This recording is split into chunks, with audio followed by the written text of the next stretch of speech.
Your Excellencies, ladies and gentlemen, good afternoon.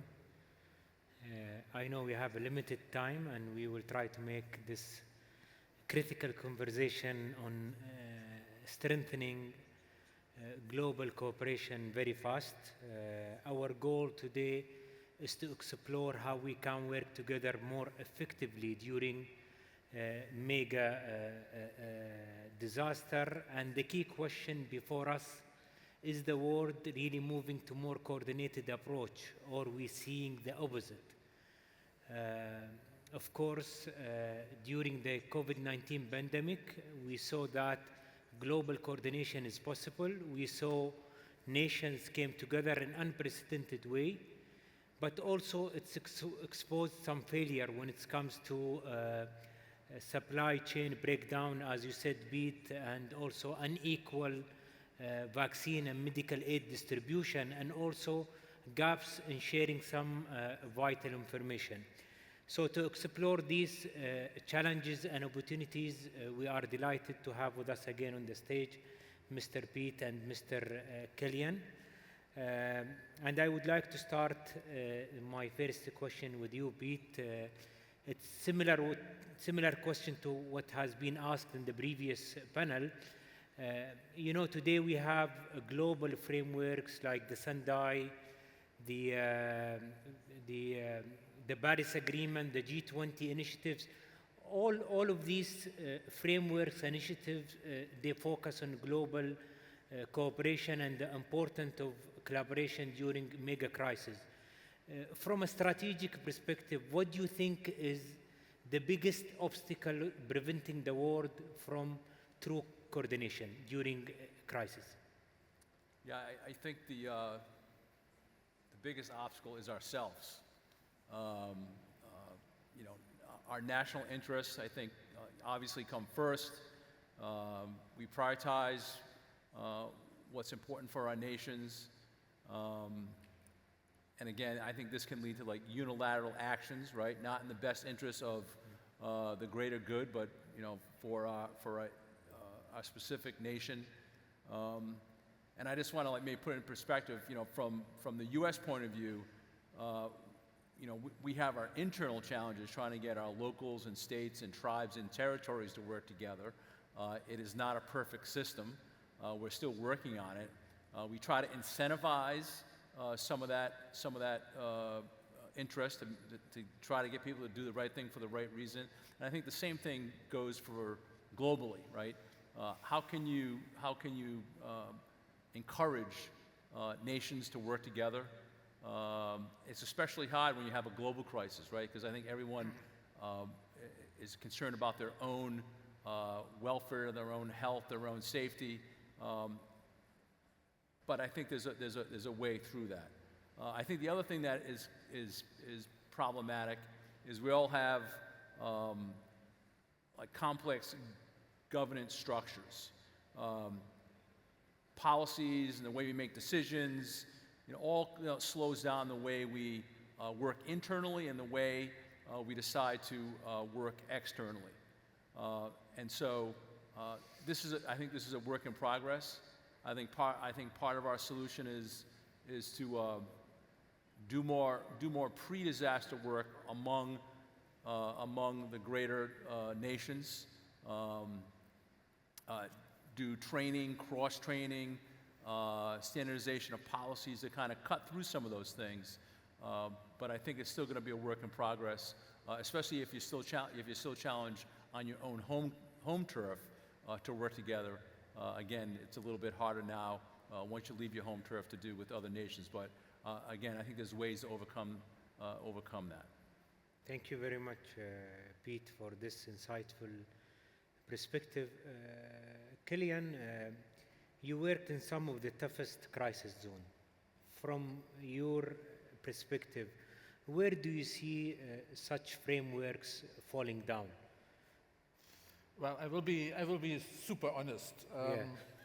I mean, you're in the field.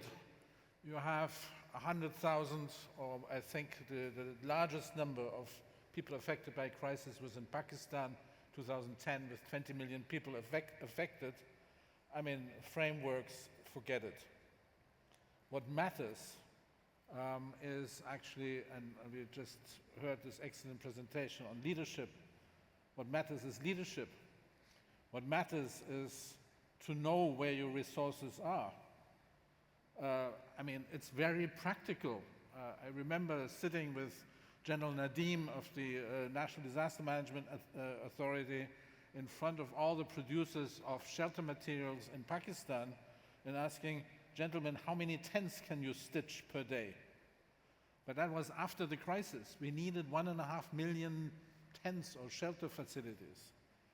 I mean, framework, I don't care in that moment, to be honest. General Nadim, and I loved that when he was telling the UN and saying, forget about 11 clusters, 11 themes. I have 20 million people to deal with. And what matters is shelter, food, water, sanitation, health. And we need to focus. And everything else, no. What was the key was us all bringing the resources together. One was bringing the modular bridges, the next one brought the helicopters, the next one brought the non-food items. But even there, again, decisions had to be made. Decisions, practical decisions. Who do you serve first if you have 20 million people in front of you? Killian, you also mentioned during your presentation about the resources and the resources that are available. Do you think the missing part is the private sector? We always, as a crisis management practitioner and a humanitarian practitioner, we always talk about engaging the private sector, but we always don't bring the private sector in our meeting, in our plans. So how we can engage the private sector? I will be again very brutal here, because we are arrogant. We, the humanitarians, the ones dealing with the private sector, we're saying, we are the good people. You just want to make money. But that's why I'm also saying, look at that as your future customers. And again, I mean, the only industry which understood that there are 8 billion people on Earth is the mobile phone producers. Look at them as your future customers. Look at that as a future, in fact, a future market. But in the same time, the humanitarians, not to tell them you are bad people because you want to do that.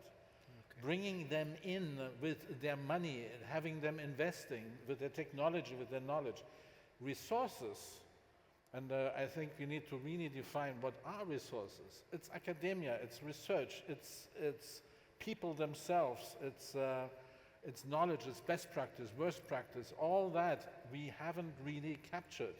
And I would be, as really the manager of a crisis or in prevention of a crisis, I would be more than happy to bring all these resources we have already together into one. And I refer to the Emirates. The Emirates have brought the global resources into one. Yeah. You have created the global brain here. I mean, you made out of sand, you made, I mean, I wouldn't say a paradise, but you made a miracle in bringing everything together. Technology, knowledge, everything. And that's what we actually need in crisis response, that's what we need in mitigation and preparedness, what we need in dealing with poverty, again, to have our globe functioning, being more healthy, and the better it functions, the better we are all off. Thanks for being frank with your answer. Pete, since we are talking about the resources and being a former FEMA director, I think you have some situation where you have to make some tough decision about resources allocation. Since we talk about a large country with a multiple level of crisis management, how do you manage resource allocation and during large scale crisis? So there's one great lesson I learned working for the federal government in the United States is that we don't have everything that we need. Many people believe that we do. And once you realize that your government, whether it's the United States or other governments, may not have everything you need, then you get creative. And not everyone can get everything they need at the same time, right? There's got to be priorities. And just because you think you're a priority doesn't mean you're the actual priority, especially when you're dealing with a large national crisis. There are rank order of priorities, and sometimes you don't make it to the top, which does not go over well with U.S. state governors when you tell them they're not getting a resource because they're not a priority. I think the other thing is that I learned, especially in COVID, federal government doesn't have enough resources, and then you have to look elsewhere. And where all the resources are, and I think this is true across the globe, is the private sector has the most resources, bar any nation. What they can do in the moment to reallocate the way they produce something, to produce something new, the way that they can get together like private sector partners to work together on something that the nation needs, I think is pretty amazing. But it all does come down to priorities. And we try to make all our decision making on priorities data-driven. We didn't want to use our gut. We didn't want to use some obscure formula. We wanted to have data-driven decisions to make sure that we applied those very limited resources to a specific point to make the most impact. And I think the other thing that we realized is that we weren't really managing resources, we were managing a lack of resources. So I think all of this is a challenge. We learned a lot of great lessons about that, about how fragile the supply chain is, how we don't have enough, speaking for the United States, we don't have enough in-country manufacturing, that things, critical items that we don't have enough of that onshore, I think is one of the lessons we learned. But I think the bottom line is there'll never be enough resources in a major crisis. You're going to have to prioritize, and I think to make sure that you do it well, you got to use data to make those really hard choices. Thank you very much. Killian, we always see the humanitarian organization react to a disaster. Is there any strategy now implemented, or they have changed the way they manage crisis? They start to build resilience and focus more on mitigation rather than just reacting to a crisis? Well, I have to be again brutal. Okay. I come from that generation of humanitarians from the let's say the early stages of the 90s. Okay. That's when we sort of rushed to the scene and saved lives, and it was easy to do stuff. When I was responding to my first refugee crisis in the early 90s, I could buy in a market, I could go to the market and buy what was in the market. We needed a car, we would go to the local car dealer and buy a car. Well, 10 years later, that had become impossible, because this was somebody who had invented incredible procedures to buy that car. And you would be put in jail to having bought the car at the local car dealer, although you needed a car at that very moment. So I think the humanitarian, let's say, system has lost its soul of being reactive, agile, leaving, in fact, decisions to the managers in the field rather than taking it back to very complex accountability structures. So where I think, we are in a time of, let's be honest, of change. The humanitarian sector is struggling with a major cut in financing, not only from a very big nation, but also from others. And it's the moment for change, from crisis to opportunity. And here again, we have, with all the technology, the communication technology, fantastic means. I give you the example of a friend of mine who sits in Munich. It is one person spending 20 hours on a laptop, and he is coordinating hundreds and hundreds of volunteers throughout the Balkans, the Mediterranean, Ukraine, you name it. And he knows who needs some baby diapers at some moment and who else would be able to provide them. He is connecting, it's one person. So we need that type of swarm, let's say, solidarity and mechanisms. Bring that together. And it doesn't mean enormous resources to build that tool in the middle. That's what I call, again, what I call switchboard, where you put the cables very fast. There's an operator in the middle, and he accelerates that contact, saying, you need diapers, you got diapers. Tack, here you are. You are an expert in the development of a food production project. Here you are. That connection doesn't need massive investment, but it is also, it's not enshrined in let's say, the DNA of the humanitarian organizations who have been living off that system of humanitarian financing, which basically puts money from in, the money is spent, and then I'm asking for new money. It's not effective. So I think here we're having a unique chance to build the system of the future, which is exactly what we are witnessing around here, bringing all that together, but in a very agile way, for maybe a week, maybe a day, bringing in the expertise together to resolve a problem, looking at a particular situation, bring everybody together, come up with a plan, and here you go. I think that is our future. And that is the future of humanitarian work. It's the future of better resilience, bringing the 3.5 billion people into the system, making all of us on Earth to prosumers, producers and consumers. I think we are running out of time, but one last question to you, Pete.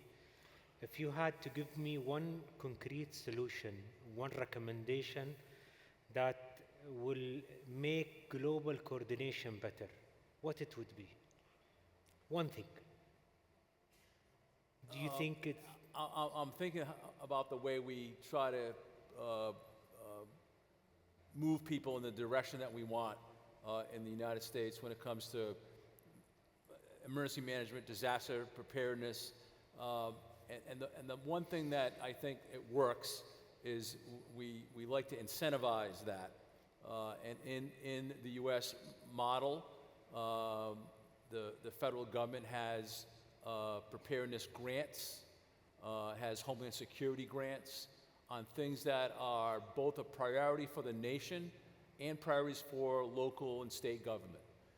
So if you have the ability, the wherewithal to incentivize that action, I think people will pay more attention to it because they get to use your money and not their money.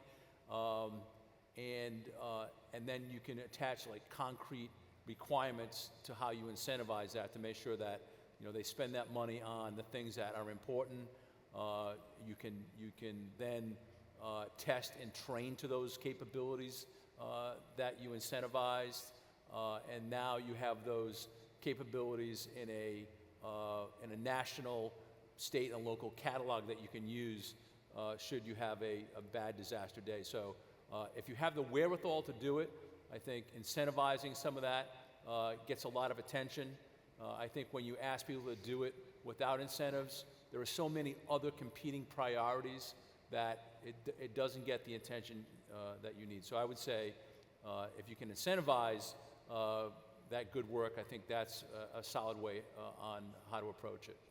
Thank you very much for both of you. Thank you, Killian. Thank you, Pete. I think we covered a lot of grounds today. Your Excellencies, ladies and gentlemen, a huge thanks to our panelists and to all of you for being part of this critical conversation. Thank you very much.